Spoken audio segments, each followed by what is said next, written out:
Hello, नमस्कार दोस्तों। मैं केश मुरारी आप लोगों के साथ एक बार फिर से भारत में सामाजिक धार्मिक सुधार आंदोलन के संदर्भ में 19वीं शताब्दी के दौरान जो सामाजिक सांस्कृतिक जागरण उत्पन्न हुआ था उस संदर्भ में चर्चा करूंगा। इस संदर्भ में जैसा कि मैंने आपको पिछले वीडियो में सामाजिक सांस्कृतिक पुनर्जागरण के संदर्भ में ब्रह्म समाज राजा राम मोहन राय के बारे में चर्चा किया था, जिन्हें आधुनिक भारत का जनक भी माना जाता है। राजा राम मोहन राय को वो भारत में बौद्धिक क्रांति लाने का सबसे पहला सफल प्रयोग उन्होंने किया। आज के इस वीडियो में मैं आप लोगों के साथ रामकृष्ण मिशन यानी रामकृष्ण आंदोलन के बारे में चर्चा करूंगा। जैसा कि बंगाल में ब्रह्म समाज की स्थापना जब होती है तो बंगाल में ब्रह्म समाज के प्रयत्नों के बावजूद भारत में जो बौद्धिक चेतना का विकास हुआ है उस बौद्धिक चेतना में रामकृष्ण आंदोलन की भूमिका काफी महत्वपूर्ण रहा। बौद्धिक चेतना के संदर्भ में आडंबरपूर्ण रीति रिवाजों से हटकर लोग योग और भक्ति मार्ग को अपनाने लगा था। दक्षिणेश्वर के काली मंदिर के पुजारी रामकृष्ण परमहंस के उपदेशों ने रामकृष्ण आंदोलन की पृष्ठभूमि तैयार की। रामकृष्ण परमहंस धार्मिक मुक्ति पाने वाले चिंतन, संन्यास और भक्ति का मार्ग अपनाने पर विशेष बल दिया। इस चिंतन के मूल में सर्वाधिक महत्वपूर्ण मार्ग मानव सेवा के बारे में रामकृष्ण ने बताया था, क्योंकि मानव ईश्वर का रूप होता है, इसलिए मानव सेवा ही सच्ची सेवा और सर्वोच्च सेवा है। रामकृष्ण परमहंस के विचारों को विशेष रूप से प्रचारित और प्रसारित करने में महत्वपूर्ण भूमिका विवेकानंद ने निभाई। विवेकानंद रामकृष्ण परमहंस का शिष्य था। विवेकानंद का वास्तविक नाम नरेंद्र दत्त था। विवेकानंद का वास्तविक नाम नरेंद्र दत्त था।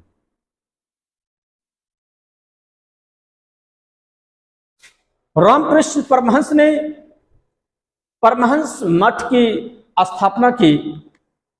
परमहंस यानी रामकृष्ण परमहंस ने ध्यान एवं भक्ति को पाश्चात्य एवं आधुनिकीकरण के सम्मिलित प्रयोग के रूप में ईश्वर की उपासना का उपाय बताया। एकेश्वरवादी विचारों के काफी नजदीक रामकृष्ण परमहंस हुआ करते थे। उन्होंने कहा कि सभी धर्मों के ईश्वर अल्लाह यीशु एक ही है। ईश्वर अल्लाह यीशु का अलग अलग धर्मों में अलग अलग नाम है और ईश्वर को पाने के लिए अलग अलग धर्मों में अलग अलग मार्ग या फिर अलग अलग तरीका है, लेकिन उद्देश्य एक ही है। रामकृष्ण परमहंस की मृत्यु 1886 ईस्वी में हुआ। 1886 ईस्वी में रामकृष्ण परमहंस की मृत्यु के बाद इनका शिष्य स्वामी विवेकानंद ने परमहंस के विचारों को आगे बढ़ाया, यानी कि उनके विचारों को आगे प्रचारित प्रसारित करने का कार्य संभाला। इसी संदर्भ में विवेकानंद काफी महत्वपूर्ण हो जाते हैं। विवेकानंद का जन्म 12 जनवरी 1862 ईस्वी के हुआ। विवेकानंद का जन्म जो 12 जनवरी का हुआ, उसी 12 जनवरी के रूप में 12 जनवरी को आज राष्ट्रीय युवा दिवस मनाया जाता है। चूंकि स्वामी विवेकानंद स्वयं एक युवा जो उत्तेजना होती है, उस उत्तेजना के साथ जो मानवीय कार्य, समाज सेवा का जो संकल्प लिया और लोगों को जो प्रचारित प्रसारित किया इस संदर्भ में कार्य करने के लिए, इसलिए भारत सरकार आज 12 जनवरी को उनकी जयंती के रूप में जो है सो राष्ट्रीय युवा दिवस मनाते हैं। रामकृष्ण परमहंस के विचारों, उपदेशों को तत्कालीन समाज के अनुरूप ज्यादा से ज्यादा प्रासंगिक बनाने का प्रयास किया। इसी संदर्भ में विवेकानंद नव हिंदूवाद के उपदेशक के रूप में उभर कर सामने आए।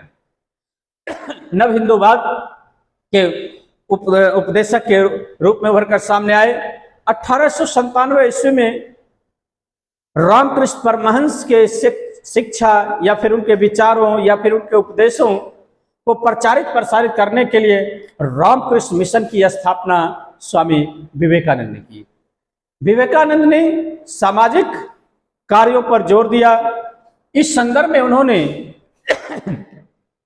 कहा कि अगर ज्ञान के साथ हम जिस वास्तविक संसार में रहते हैं उसमें कर्म ना किया जाए तो ज्ञान निरर्थक है। यानी इस जो वास्तविक संसार में हम लोग रह रहे हैं और अपने ज्ञान के साथ यदि रह रहे हैं और उस ज्ञान के साथ यदि हम कर्म ना करें तो यह मेरा ज्ञान बेकार है, निरर्थक है। विवेकानंद ने सर्वधर्म समभाव की घोषणा की। धार्मिक मामलों में किसी भी संकीर्णता का विवेकानंद ने कभी समर्थन नहीं किया। हमेशा धार्मिक संकीर्णता, रूढ़िवादिता का कट्टर विरोध किया। विवेकानंद हिंदू धर्म के पृथकतावादी सिद्धांतों की भी काफी आलोचना की। मुझे मत छुओ के आदर्श को हिंदू धर्म का सबसे बड़ी भूल बताया है। हिंदू धर्म में जो छुआछूत की प्रवृत्तियां प्राचीन काल से व्याप्त थे उस पर वो कठोर तलवार चलाए, कठोर आलोचना की। मुझे मत छुओ और बताए इस संदर्भ में कि ये जो हिंदू धर्म है इसमें छुआछूत की जो भावना है यह हिंदू धर्म की सबसे बड़ी भूल है। साधारण जनता के दुख एवं कठिनाइयों से परिचित होने के लिए विवेकानंद ने देश भ्रमण किया। इस संदर्भ में विवेकानंद ने कहा कि मेरा ईश्वर सब देशों के दुखी, सब देशों के पीड़ित एवं दरिद्र जन है। मैं ईश्वर पर विश्वास करता हूं। मैं इसी ईश्वर पर विश्वास करता हूं जो दरिद्र जन है वही ईश्वर है, जो गरीब है वही ईश्वर है, जो दुखी है वही ईश्वर है, जो पीड़ित है वही ईश्वर है। मैं इन्हीं ईश्वर पर विश्वास करता हूं। आगे उन्होंने विवेकानंद ने कहा कि यदि भूखे व्यक्ति के लिए या फिर यूं कहें यदि भूखे व्यक्ति को किसी धर्म का उपदेश दिया जाए तो उस धर्म का सबसे बड़ा अपमान होता है। कहना भी बिल्कुल लाजमी है कि कोई यदि भूखा है और उसको धर्म का उपदेश दिया जाए तो जिस धर्म का उपदेश दिया जा रहा है उस धर्म का सबसे बड़ा अपमान हो रहा है। और आज के वर्तमान दौर में धर्म की जो उपदेश दिए हुए जो धर्म के गुरु हैं देते जा रहे हैं, यदि भूखों यदि पीड़ितों के कल्याण के लिए कार्य नहीं करते हैं तो उस धर्म का सबसे बड़ा घोर अपमान वही लोग कर रहे हैं। विवेकानंद ने देशवासियों से स्वतंत्रता, समानता और भाईचारा जैसे विचारों को अपनाने पर बल दिया। यानी विवेकानंद ने देशवासियों से स्वतंत्रता, समानता और स्वतंत्र सोच धारण करने की भी अपील की। विवेकानंद मानवतावादी महापुरुष थे। उन्होंने रामकृष्ण मिशन के द्वारा मानवीय सहायता एवं सामाजिक कार्य को वे अपना सर्व प्रमुख उपदेश बताया। विवेकानंद जीव पूजा शिव पूजा के समान बताया। उनका कहना था कि लोग जो शिव पूजा करते हैं उसी के समान जीव पूजा भी है। इसीलिए लोगों से यह आग्रह करता हूं कि आप जीव पूजा भी करें। जिस तरह से शिव पूजा के बाद जो फल मिलने की संभावना लोग सोच लेते हैं, उसी तरह से जीव पूजा यदि किया जाए तो अच्छे परिणाम मिल सकते हैं। विवेकानंद के अनुसार जीवन स्वयं एक धर्म है। कर्म के द्वारा ही मानव का दैवीय अस्तित्व होता है। बिल्कुल कहना सत्य है कि जितने भी महापुरुष हुए वो कर्म के आधार पर ही महान हुए हैं, या फिर दैवीय स्वरूप को जो प्राप्त किए हैं, देवता का जो रूप प्राप्त किए हैं, वो कर्म के आधार पर। क्योंकि अपने जीवन को एक धर्म के रूप में तभी परिणत कर सकते हैं जब आपका कर्म मानव के कर्म से जुड़ा हो, मानव की सेवा से जुड़ा हो, तो स्वाभाविक है मानव का दैवीय स्वरूप स्पष्ट हो जाए। इस संदर्भ में जैसे कि राम एक परिवार में है, राम किन्हीं का भाई है, राम किन्हीं का पुत्र है, राम किन्हीं का पति है, लेकिन राम के द्वारा जो कर्म किया गया है, राम को स्वाभाविक है कि एक भगवान का रूप दे। बुद्ध भी मानवीय रूप में है, कृष्ण भी मानवीय रूप में है, रिश्ता में है, लेकिन उनके द्वारा जो कर्म किया गया है मानव के लिए, इसीलिए आज बुद्ध हो, कृष्ण हो, राम हो या फिर गांधी हो, ये सारे अपने कर्मों के आधार पर ही आज देवता के रूप में पूजे जाते हैं और देवता के रूप में अपने आप को अस्तित्व को बनाए रखने में सफल हुए हैं। विवेकानंद ने तत्कालीन तकनीक एवं आधुनिक विज्ञान का उपयोग मानव के कल्याण करने के लिए प्रोत्साहित किया। यानी ऐसा नहीं कि विवेकानंद केवल आध्यात्मिक बातें ही करते थे, बल्कि अध्यात्म के साथ तकनीक पर भी विशेष बल दिया करते थे, आधुनिक विज्ञान पर भी विशेष बल दिया करते थे। और इस संदर्भ में उनका कहना था कि जितने भी लेटेस्ट टेक्नोलॉजी है, मॉडर्न साइंस है, इसका उपयोग मानव के कल्याण के लिए किया जाना चाहिए, और इस तरह से जो मानव का कल्याण होगा वह भी एक बहुत बड़ा धार्मिक कार्य होगा। विवेकानंद ने मानवतावादी कार्यों को संपादित और संचालित करने के लिए, या फिर मानवतावादी कार्यों को संपादित करने के उद्देश्य से देश के विभिन्न भागों में रामकृष्ण मिशन की शाखा खोली। रामकृष्ण मिशन की शाखा के माध्यम से विवेकानंद ने मानवतावादी कार्य को आगे बढ़ाया। रामकृष्ण मिशन ने लोगों के लिए स्कूल, पुस्तकालय, चिकित्सालय, अनाथालय इत्यादि खोले। साथ ही मिशन ने, यानी रामकृष्ण मिशन ने प्राकृतिक आपदा जैसे बाढ़, सुखाड़ या फिर भूकंप आदि के स्थिति में भी लोगों की सहायता करने पर बल दिया है। हालांकि रामकृष्ण मिशन एक हिंदू संगठन था, लेकिन उनके द्वारा किया गया कार्य हिंदू धर्म के परिधि से बाहर था।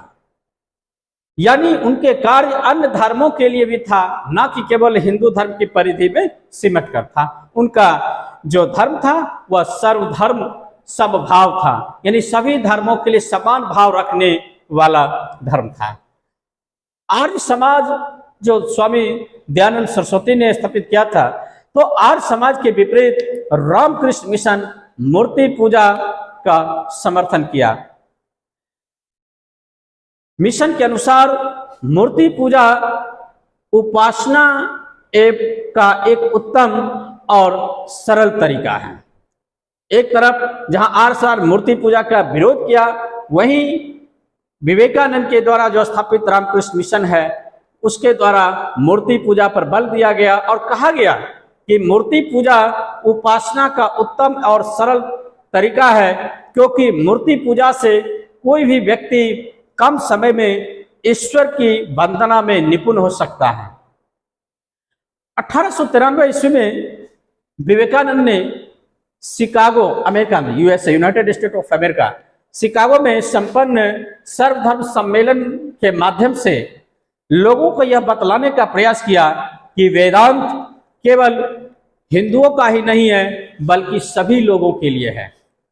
वेदांत जो पहले कहा करता था कि केवल और केवल हिंदुओं के लिए है, उस सम्मेलन में उन्होंने कहा नहीं, वेदांत केवल और केवल हिंदुओं का नहीं है बल्कि सभी लोगों के लिए है। उन्होंने अध्यात्मवाद एवं भौतिकवाद के बीच संतुलन बनाने पर विशेष रूप से बल दिया। अध्यात्मवाद कहने का आशय कि अध्यात्मवाद और भौतिकवाद ये दोनों का संश्लेषित रूप प्रस्तुत किया, दोनों के बीच संतुलन बनाने पर बल दिया। यानी अध्यात्मवाद ये भारतीय चिंतन है, भारतीय चिंतन, और भौतिकवाद ये पाश्चात्य चिंतन है, पाश्चात्य चिंतन, पाश्चात्य चिंतन। इस दोनों को सम्मिश्रण करने से ही मानव जाति की भलाई का सर्वोत्तम मार्ग होगा। यानी यही जो है जो सर्वोत्तम मार्ग है मानव की भलाई का, मानव की भलाई का।